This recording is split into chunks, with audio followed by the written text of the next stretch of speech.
जम्मू कश्मीर से एक बार फिर देश को झकझोर देने वाली खबरें सामने आई हैं।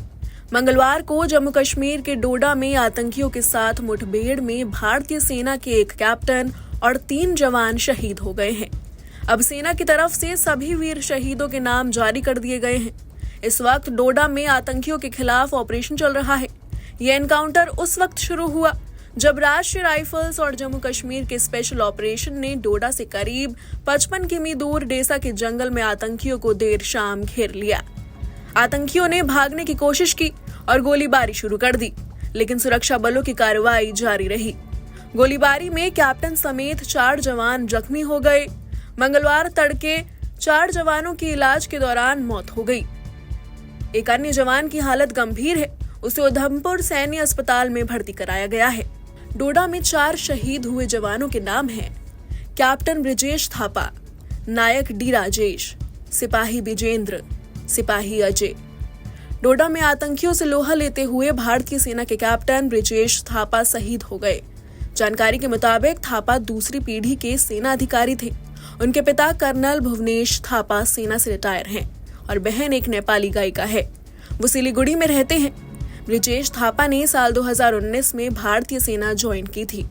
शहीद ब्रिजेश थापा के पिता भुवनेश थापा ने बेटे के निधन की खबर सुन दुख जताया है और बताया है कि उनके बेटे हमेशा से इंडियन आर्मी ज्वाइन करना चाहते थे और उन्हें अपने बेटे पर गर्व है। मैं colonel Bhuvnesh Kumar Thapa. So how did you get the news? I got the news through a telephone call from his parent unit CO 145 AD regiment. उनका CO he gave me a call at about 10:30 in the evening yesterday. Then only I came to know. He told me, he broke the news to me that this is no more. And I could not believe. Then I asked him to kindly recheck, maybe this is but he says, this is confirmed. This is what he told. Sir, being an army personnel, you have lost your son. Yes. So, how do you look into this? You see, my son was always, he wanted to be in the army.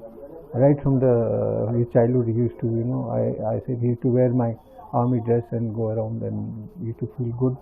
And even after he done his engineering, he takes his BTech, but still he was bent on going to the army only, and he did not. He was so much into that he wanted to go to the army that he had a liking for army so much that he did not prepare much. Still, he got through all the tests in the army, including the SSV. He cleared it in one go. In his batch of about, I think, 60 people. He was the only one who cleared all the interviews and everything, and including the medical. He was the only one in that particular batch during SSB. So he was just 27. Yes. So what's your feeling? Are you feeling proud or something else? I feel proud that my son has done something for our nation and for the security of the nation. And but only thing is that we will be missing him for the rest of our life. That is the only sad part that we have. Otherwise, I am happy that he's given his life for the country. PDP supremo Mehbooba Mufti जवानों के निधन की खबर सुन भड़कती हुई नजर आई हैं और उन्होंने सवाल उठाया कि आखिर जवानों की मौत का जिम्मेदार कौन है। लगातार बढ़ रहे आतंकी वारदातों के खिलाफ अब सरकार सख्त एक्शन के मूड में नजर आ रही है। जानकारी के मुताबिक रक्षा मंत्री राजनाथ सिंह ने सेना प्रमुख से बात की है और मामले का संज्ञान लिया है। खबर है कि रक्षा मंत्री राजनाथ सिंह ने सेना प्रमुख को आतंक के खिलाफ कार्रवाई के लिए खुली छूट दी है। बता दें कि पिछले 3 हफ्तों में डोडा जिले के जंगलों में सुरक्षा बलों और आतंकवादियों के बीच ये तीसरी बड़ी मुठभेड़ है।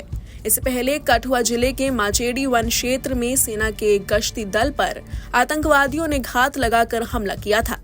अब एक हफ्ते बाद एनकाउंटर में 4 सैनिकों की जान चली गई।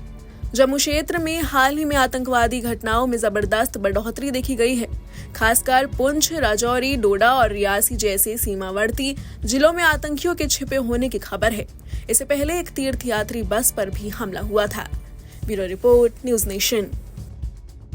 न्यूज नेशन अब व्हाट्सएप पर खबरों की ताजा अपडेट के लिए न्यूज नेशन के इस QR कोड को स्कैन करें।